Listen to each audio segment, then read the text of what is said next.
Thanks, Len. Thank you for the kind introduction, and thanks also for the invitation to speak at the conference today. It's really an honour to be opening the conference ahead of such a distinguished list of speakers. Now, in my presentation today, I can't promise any crystal balls, but there's going to be a lot of discussion around disruption and change in the industry. In fact, that'll be a bit the topic over the discussions of the next couple of days. This can be unnerving, it can be exhausting, particularly after the year that we've had this year.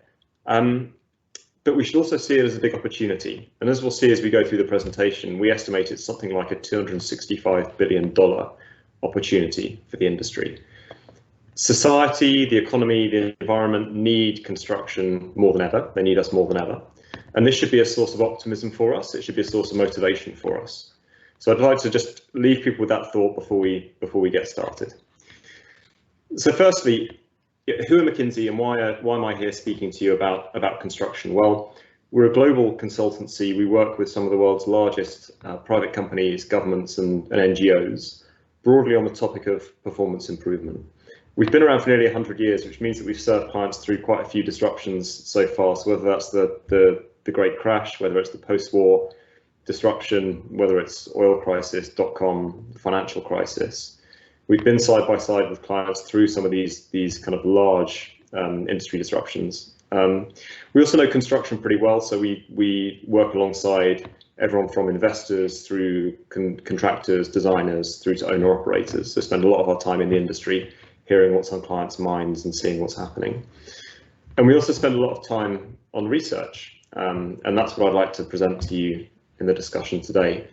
And the research that I'll present to you is about 9 months' work that we spent really trying to understand the state of the construction industry globally and some of these trends around disruption.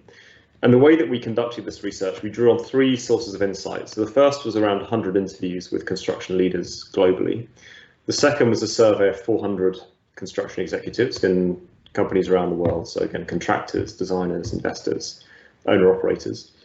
And the third source of insight was we analysed the financial data from over 200,000 companies in the industry to understand where value is created and lost and how that might change over the coming years. So what did we find? If you just remember 2 numbers from this presentation today, I'd like you to remember these 2. So 80% of the people that we spoke to thought the industry will look radically different in 10 to 20 years time, and 90% believe the industry needs to change now, and that need is more acute than it was 5 years ago. And I'll talk through a little bit later what's the data behind this and how can we understand a bit more what this actually means. But you might be looking at this thinking, well, you know, a radically different industry in 10 to 20 years, that's a long time out. But it's not, because if you think back to how much the industry has changed since 2010 or the year 2000, in many ways it's changed, but in many ways it's still exactly the same. So a radically different industry in 10 to 20 years is a big step. And then if we look even further back, 30 years to the construction of Potsdamer Platz in Berlin, 100 years to the Empire State, 130 years to what I believe is the world's first steel frame commercial office building. Again, many things have changed, but many things still look very similar to how they did a long time ago. So radical change in 10 to 20 years is moving fast for our industry. I think it's worth kind of recapping why this all matters, and it feels strange to be talking to a group of construction professionals on why their industry matters, but construction matters from an economic point of view. It's the world's largest industry. 13% of GDP comes from construction. It's got really strong fundamentals in terms of growth, driven by urbanisation, driven by population growth. And because the industry is so large, making improvements in that industry has a huge impact. So we estimate that there's something like $1.6 trillion, which is the GDP of Canada, $1.6 trillion opportunity from increasing productivity in the industry, just so that it's on a par with other industries. So if we can improve on a par with other industries, we unlock huge amounts of value, which means we can build more, we can build more of the infrastructure and the housing that society needs. So construction matters from an economic standpoint. Construction also matters from a social and environmental standpoint. So yeah, I think climate change is real now. I think everyone has come to recognise that. We're already seeing the physical effects of it around the world. and that's going to continue. It's going to become worse over the coming years. And that has three important implications for the construction industry. The first is that we're going to start seeing migration. So we're going to start seeing people changing where they want to live in the world because of instances of flooding, of extreme temperatures. And that means we're going to need new infrastructure to support people in living in areas where people haven't previously lived. So whether that's infrastructure, whether it's housing, we as an industry are going to need to build more in new places. The second implication is that what we're building is going to change. So as the world tries to mitigate the impacts of climate change and start to reduce climate emissions, whether it's constructing renewable energy sources, road infrastructure that supports EVs, more energy efficient housing, we as an industry need to learn how to build new stuff. The third reason that climate change matters to the industry is that we as a industry need to take action to help mitigate climate change. Something like 7% of global carbon dioxide emissions come from cement production alone. And so we as an industry, when you think about the energy, when you think about the waste, have a key role to play in changing the way we operate to mitigate this change. So you can see there's lots to do as an industry, whether it's population growth, urbanization, climate change, we have lots to do. So how is the industry set up to meet that challenge?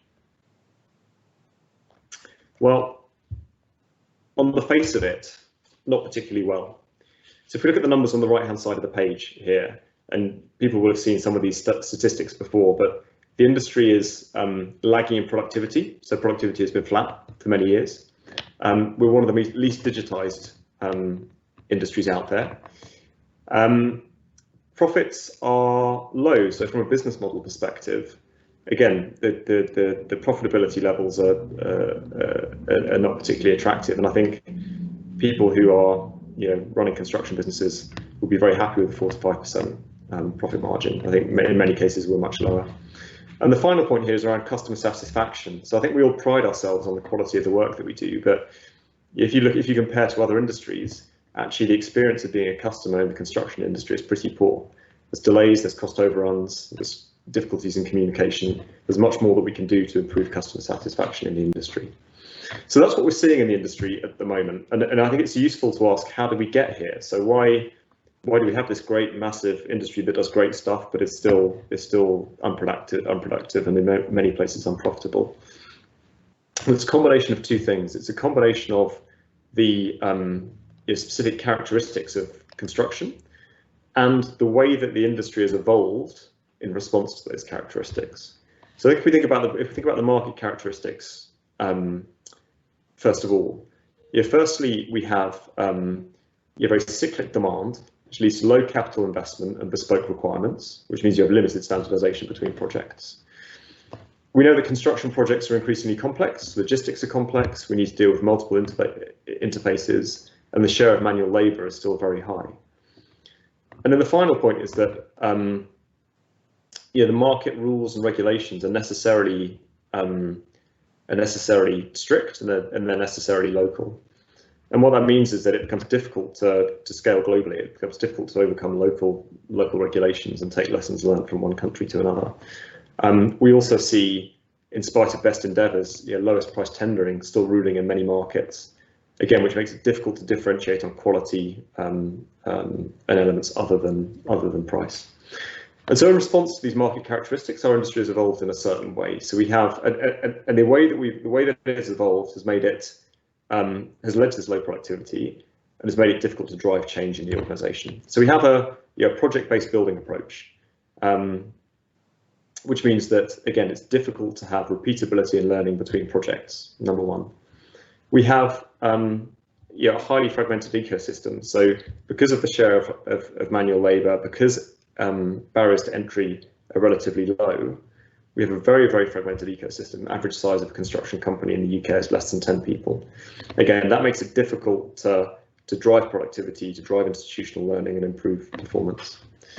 We still have, again, in spite of best endeavours, a very adversarial contractual structure and often misaligned incentives, which means that too often time is spent passing risk around parties rather than actually managing risk where it's best managed.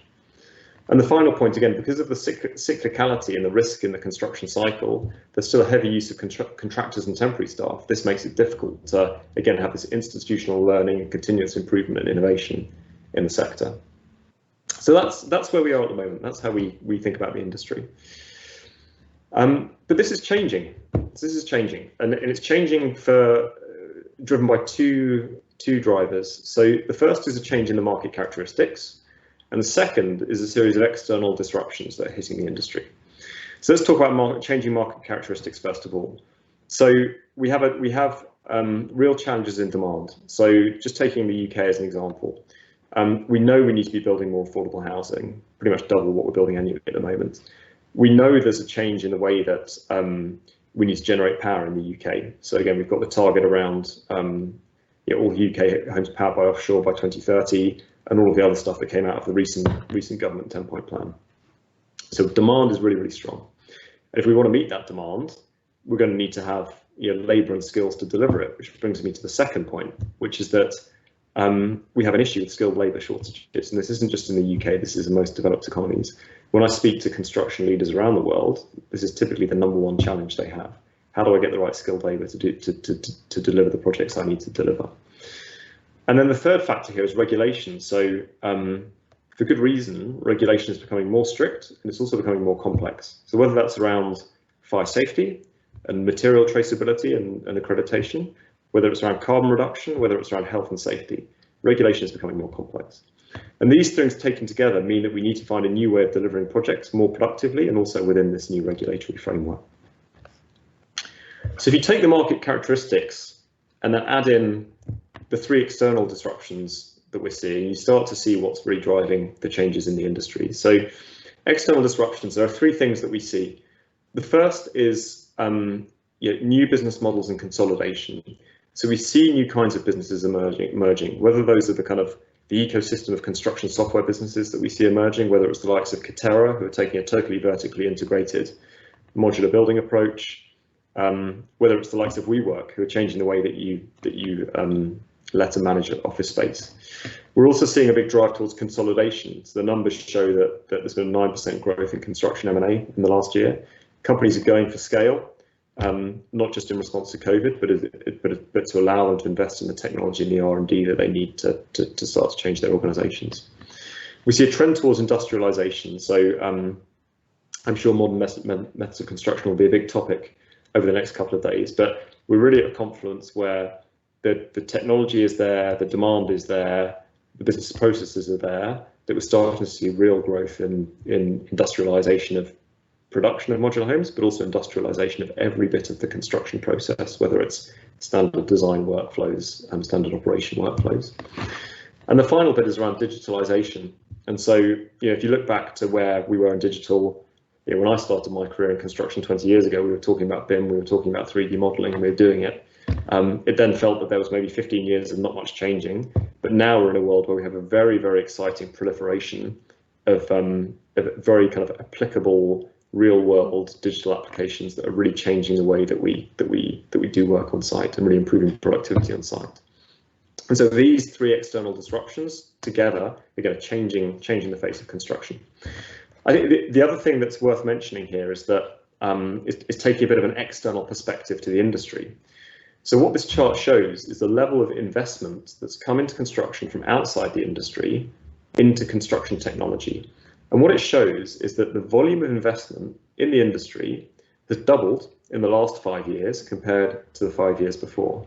So external investors, whether it's venture capital, whether it's private equity, recognise the pure value creation potential that there is through technology and construction. These are people who have no affinity or no vested interest in the industry. They just recognise the pure value creation potential.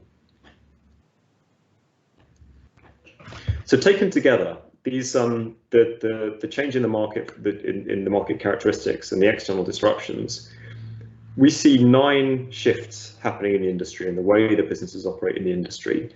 Now, not every business will experience all 9 of these. Some may only experience 1 or 2 or only 1, but these are at a high level what we see happening in the industry.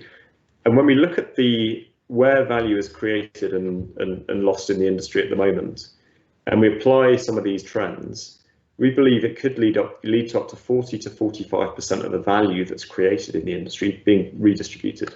So whether that's moving from general contractors to modular, whether it's moving from designers to software companies, we see that move, that the value that is created in the industry and hence the profits really being redistributed quite strongly. And that will add up to around $265 billion of additional value each year being moved across the value chain. Now, I'm not going to talk through each one of these 9. We have a report that was out about 6 months ago that where you can read about it in detail, but maybe to highlight just 2 or 3 of these. So the first is around specialization, and this is something that we're seeing a lot more of, where organizations are really becoming very focused on what is the function and what is the market that they want to be driving and where can they be most effective. So whether it's making sure that you're focusing, taking a laser focus just on logistics centers and data centers rather than a broader real estate, or whether it's around focusing deeply on foundations and groundworks, or whether it's focusing on other particular sectors, we see drive for specialization where organizations can really start to differentiate themselves. The other trend that we're seeing is around what we call value chain control and integration. So this is where organizations are recognizing the opportunity to stitch together what is the very fragmented process of developing and delivering a construction project. And so an example here is where we've seen developers really building their design capability, and in many cases their construction capability, because they know that if they can own the design and implementation of their projects end to end, then they can start to unlock some of the benefits around modular construction, around the scale that comes with that. So value chain control and integration is another key one. And then I think the final one that I would pick out here is around sustainability.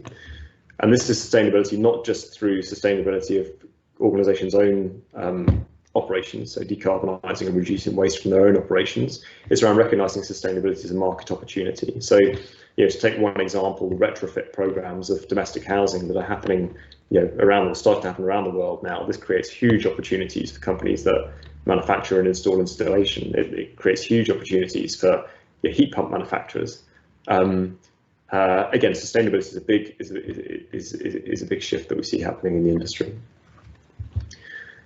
So we then when we were speaking to our survey respondents around the world, we asked them what will be the impact of these 9 shifts. So if you think about everyone who operates in our industry, whether it's general contractors, whether it's material distributors, whether it's investors, which one of those, on the one hand, will be required to change their way of working the first and the fastest, and which ones will see potentially the largest decline over coming years? And that's what these charts here show, and the findings are quite stark. So you can see that really the core of our industry, which is the general contractors, the developers, the design and engineering firms, these are the ones who are expected to undergo the biggest shift in the next 10 years. We also asked respondents how they felt COVID would impact the disruption that we're seeing, because a lot of the research that we did predated COVID. A lot of these findings, which might be surprising, because I think you'll recognise some of these trends already, even post-COVID. But a lot of the research predated COVID. We then went back to the group and said, well, now that we're starting to understand the implications of COVID, how would that impact some of these 9 shifts that we're seeing in the industry? And it was the response was 2/3 felt that COVID would accelerate most of the shifts. And what you see on this chart in the light blue and dark blue are those shifts that people really feel are being accelerated by COVID. So, for example, consolidation. So companies going for size to help them weather the storm, but also to give them the balance sheet to invest in the technology they need to invest in to move forward. We see a big increase in investment in technology and facilities. I mean, none of us could have imagined doing this conference online a year ago, and here we all are, right? And so companies are investing in technology, not just in the back office, but also frontline operations as well. So again, COVID-19 is only accelerating some of these shifts that we're already seeing in the industry. So that's a lot about disruption, a lot about what we're seeing in the industry. You all here today will probably be thinking, well, what does that mean for me personally, and what does that mean for my business in the weeks and months ahead? One way that we think about it is, as an organisation, to think through these disruptions that we see they're happening right now, and think about, as a business, how do I respond to that, and thinking about it in terms of transformation or disruption.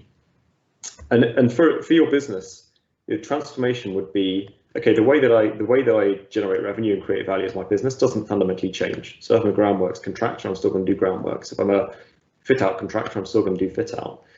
But the transformational part is understanding, right, how is this disruption going to affect the different sectors that I work in? And actually, now I probably want to be doing less work in airports and really focusing on data centers or logistics centers. It's also about understanding how can I use some of these disruptive trends to really improve my operational performance. So I'm still doing the same work that I did before, but I'm digitizing it and I'm making it more efficient and more productive. Examples from other industries here, the Times, they still sell newspapers, they still sell content, they still sell advertising, but it's just through a different channel, it's online. But the way they make money as a business is fundamentally the same. The other way of thinking about this is disruption.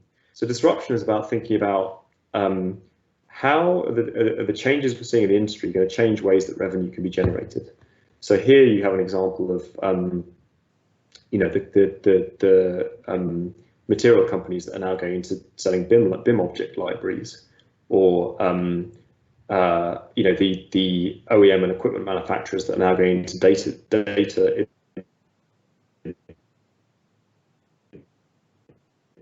going to energy data, and actually rethink my business model entirely and think about new ways to generate revenue. And great examples from outside the industry here are Legos. Yes, they sell bricks, but they also sell franchise films and software and computer games. And Amazon Web Services. So Amazon make more profit from their cloud services than they do from selling stuff online. So again, totally reimagining how you generate revenue as a business. So again, these are just two, however you think about it, whether it's through these two lenses or some other way. I'd just like to conclude by saying, if disruption is real, we see it happening in the industry right now. It creates a great opportunity for the industry, for us all. And I hope that some of these reflections and observations will spark some good debate and discussion in the coming days. So thank you very much indeed for listening.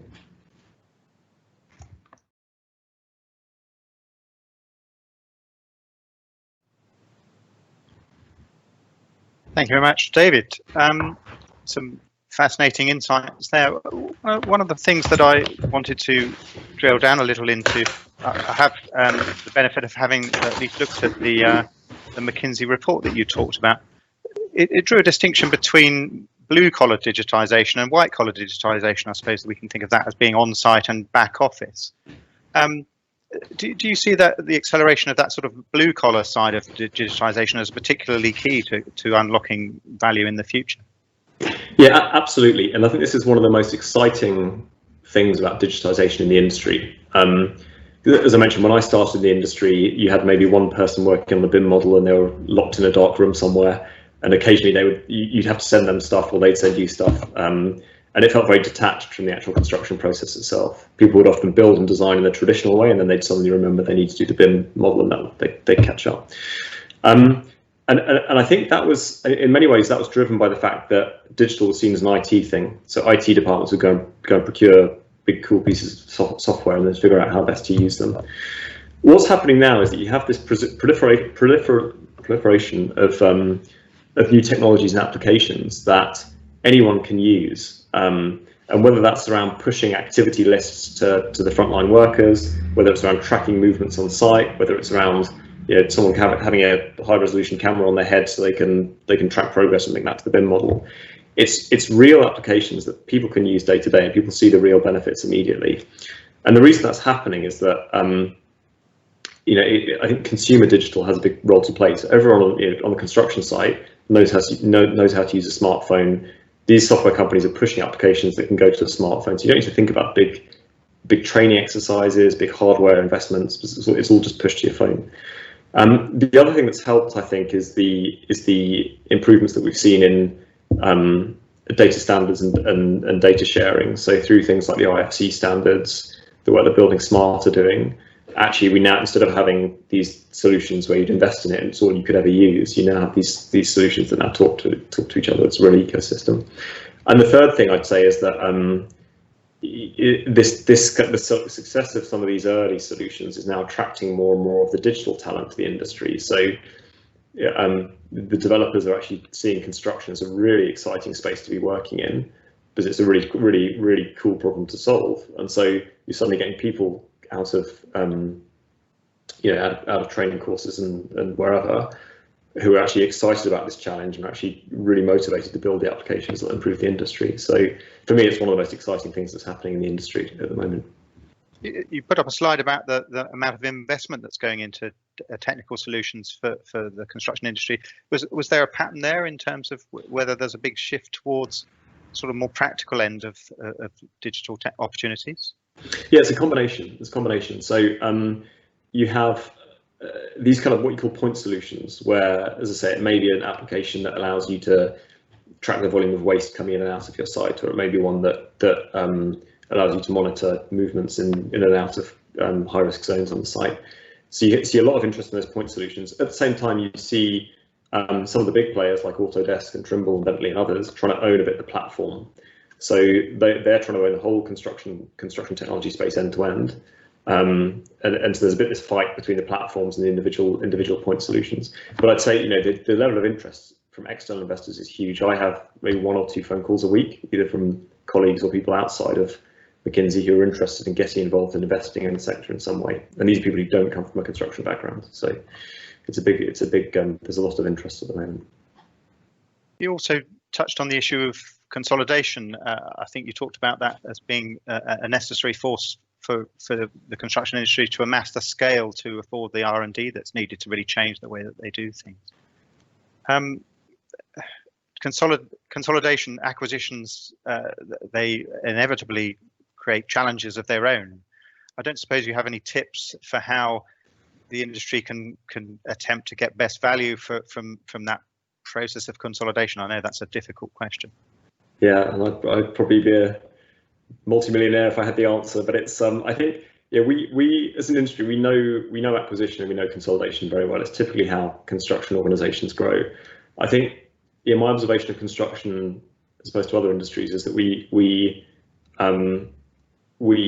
consolidate for scale, as in region, to go into new regions, go into new sectors, and often or sometimes there's not enough thought given to the real synergies. So what are the different capabilities that we're bringing together to deliver something totally new? To take a simple example, it's the house builder coming together with the kind of manufacturer to build the modular solution. But I think simply saying, hey, I've got a construction business, I'm going to buy another identical construction business in another region, isn't enough. You need to think through what's the magic that's going to happen when I bring the different capabilities together that allow me to do something that's more than the sum of the parts. I'm going to take a question from our audience here, David Lawrence from FON, which I think is a technology provider. He's asking, what do you think is the best way to get the message across before it's too late, i.e., for example, to clients? And I guess that's about trying to make everybody in the supply chain understand that technology and digitization, perhaps end to end, is a really important goal. Yeah, I think it's about showing them. So earlier on, I mentioned this point about customer experience. So being a customer of construction projects is not a great experience. The communication isn't great. There's drawings everywhere.